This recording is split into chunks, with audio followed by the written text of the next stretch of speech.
बिस्मिल्लाहिर्रहमानिर्रहीम। स्टूडेंट्स, हम unit 2 user interaction discuss कर रहे थे। बेटा आज हमारा जो टॉपिक है वो relational operator, assignment operator and equal to operator. हम इन तीन जो ऑपरेटर्स हैं इनको डिस्कस करेंगे। क्वेश्चन मैंने लिख दिए हैं बेटा। पहला क्वेश्चन है what are relational operators, describe with an example. Relational operators क्या हैं, एग्जांपल के साथ उनको डिस्क्राइब करना है। व्हाट इज़ डिफरेंस बिटवीन, ये डबल इक्वल साइन है बेटा, इसको इक्वल टू कहेंगे ऑपरेटर, एंड जो सिंगल इक्वल का जो साइन है इसको असाइनमेंट ऑपरेटर कहेंगे। डबल इक्वल में और सिंगल इक्वल ऑपरेटर जो है असाइनमेंट में और इक्वल टू ऑपरेटर में क्या फ़र्क है, ये क्वेश्चन सेकंड क्वेश्चन है बेटा। सबसे पहले बेटा रिलेशनल ऑपरेटर्स को हम डिस्कस करेंगे। रिलेशनल ऑपरेटर्स के हवाले से अगर मैं बात करूं बेटा, रिलेशन ऑपरेटर जो है, रिलेशनल ऑपरेटर ये दो वैल्यूज़ के दरमियान में कंपेयर करेंगे कि ये वैल्यूज़ लेस देन हैं, ग्रेटर देन हैं, इक्वल टू हैं, less than or equal to हैं, greater than or equal to. उन वैल्यूज़ के दरमियान में क्या रिलेशन है। Relational operators compare two values to determine the relationship between values. Relational operator identify either the values are equal, not equal, greater than or less than one another। एक दूसरे से वो छोटी हैं, बड़ी हैं, बराबर हैं या नॉट इक्वल हैं। जो इस हवाले से वो रिलेशनल ऑपरेटर उनके दरमियान में आइडेंटिफाई करता है। C language allows us to perform the relational operators on numeric and character type data। जो सी लैंग्वेज में जो है रिलेशनल ऑपरेटर्स हैं, अलाउ हैं, जो टाइप ऑफ डेटा है वो न्यूमेरिक और करैक्टर टाइप के लिए अलाउ है बेटा। इसी हवाले से अगर आप देखें तो ये जो रिलेशनल ऑपरेटर्स हैं उनके सिंबल्स लिखे हुए हैं और उनकी डिस्क्रिप्शन जो है, वजाहत जो लिखी हुई है वो आप देख सकते हैं।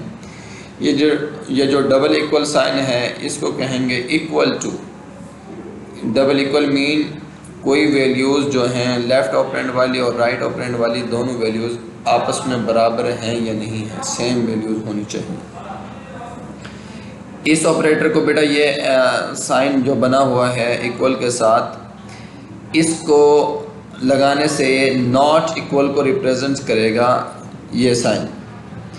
ये चीज़ें याद रखनी है बेटा। डबल इक्वल जो है इक्वल टू बराबरी के लिए यूज़ होगा, ये नॉट इक्वल के लिए यूज़ होगा, ये ग्रेटर देन के लिए यूज़ होता है और ये लेस देन के लिए यूज़ होगा, और ये ग्रेटर आर इक्वल के लिए यूज़ होगा और ये less than or equal to के लिए यूज़ होगा।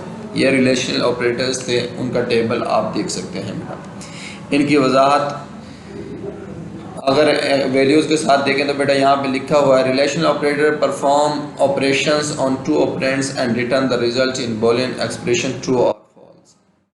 जब बूलियन जो एक्सप्रेशन देखेंगे, वैल्यूज़ देखेंगे पुट करके हम दोनों ऑपरेंड्स की, लेफ़्ट और राइट की, तो उस लिहाज से अगर कंडीशन ठीक होती है तो बेटा वो उसको ट्रू कहेगा। ट्रू नॉन ज़ीरो भी कह सकता है, नॉन ज़ीरो मीन 1 भी कह सकता है।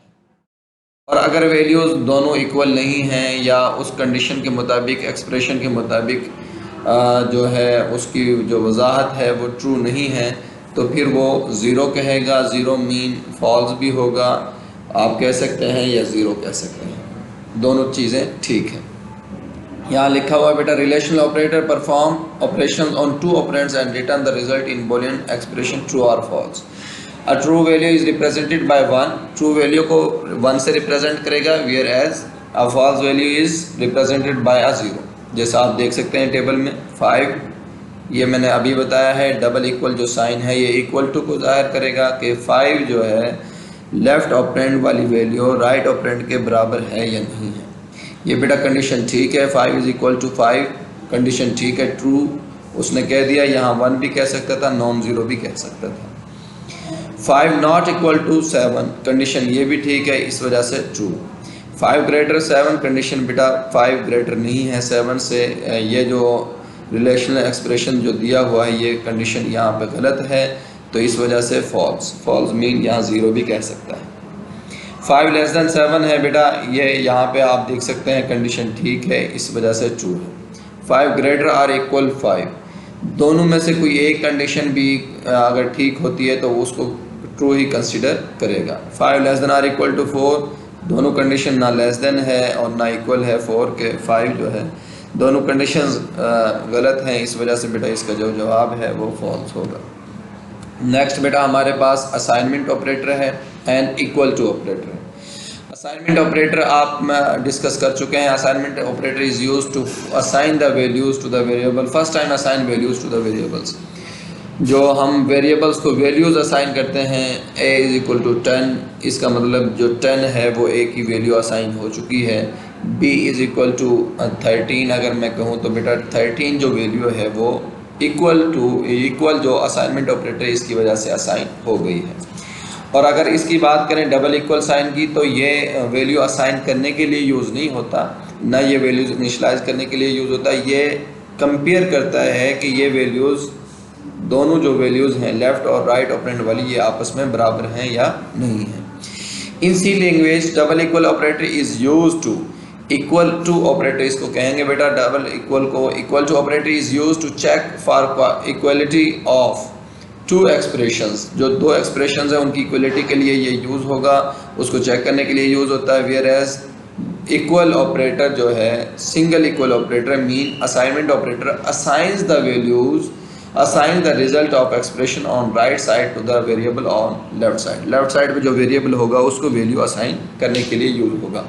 जैसे मैंने यहाँ अभी कहा है कि a इज़ इक्वल टू 10, जो 10 वैल्यू है वो a को असाइन हो जाएगी सिंगल इक्वल ऑपरेटर के ज़रिए से। That is called assignment operator. Double equal operator checks whether right and left operands are equal or not. और single equal operator assign right operand to the variable on left side. जो double equal है बेटा वो check करने के लिए use होगा कि लेफ़्ट ऑपरेंड की जो वैल्यू है वो राइट ऑपरेंड के इक्वल है या नहीं है।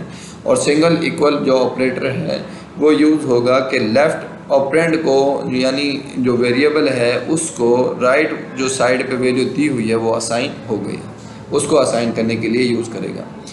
इंपॉर्टेंट नोट देख सकते हैं बेटा आप, we can also use printf function to show the result of a relational expression. Is look at the following example. Printf, यहाँ पे बेटा %d लिखा हुआ है, ये %d आप पढ़ चुके हैं, इंटीजर के लिए यूज़ होता है। आप ये देख सकते हैं 5 is equal to equality operator जो है, इक्वल टू ऑपरेटर जो है वो यूज़ हुआ है। 5 इक्वल है किसके बेटा, 5 के। दिस स्टेटमेंट डिस्प्लेज 1, क्यों?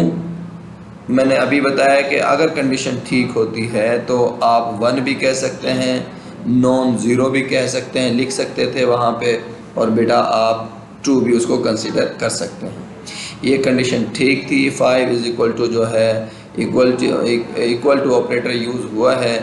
ये दोनों जो वैल्यूज़ हैं इनको चेक करेगा कि ये आपस में बराबर हैं या नहीं हैं, सेम वैल्यूज़ हैं, इस वजह से रिटर्न करेगा बेटा। हमारे पास जो वैल्यू आएगा डिस्प्ले होगा वो 1 होगा।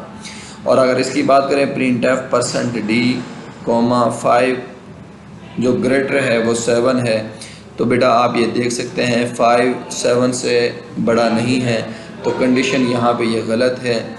दिस स्टेटमेंट डिस्प्ले 0, ये आप देख सकते हैं, ये सिंगल लाइन कमेंट्स की ऑप्शंस सिंबल्स लिखे हुए हैं। तो बेटा इसके नीचे वाले की जो वैल्यू असाइन होगी वो 0 होगी, क्योंकि ये कंडीशन गलत है। ये बेटा आप ये दो क्वेश्चन मैंने बताए थे आपको रिलेशनल ऑपरेटर के हवाले से, उसकी डेफिनेशन आप करेंगे, कौन कौन से रिलेशनल ऑपरेटर्स हैं, और कोई एग्जांपल आप उनकी लिखेंगे, शॉर्ट क्वेश्चन के लिहाज से ही लिखेंगे। What is difference between double equal operator और इक्वल ऑपरेटर जो है सिंगल इक्वल, इनमें क्या फ़र्क है। असाइनमेंट ऑपरेटर में ये भी क्वेश्चन आ सकता है, और इक्वल टू ऑपरेटर में क्या डिफ्रेंशिएट होता है। तो बेटा ये भी आप शॉर्ट क्वेश्चन के हवाले से लिखेंगे, कोई एग्जांपल जैसे लास्ट में अभी आपने डिस्कस की है, ये वाली एग्जांपल आप लिख सकते हैं जो यहाँ पे इम्पोर्टेंट नोट में दी हुई है। उम्मीद करता हूँ बेटा आप लोगों को ये समझ आया होगा। इंशाल्लाह आप इसको ज़रूर याद करेंगे। अगर किसी बच्चे को कोई मसला होगा तो वो कमेंट के ज़रिए पूछ सकता है। थैंक यू सो मच बेटा। अल्लाह।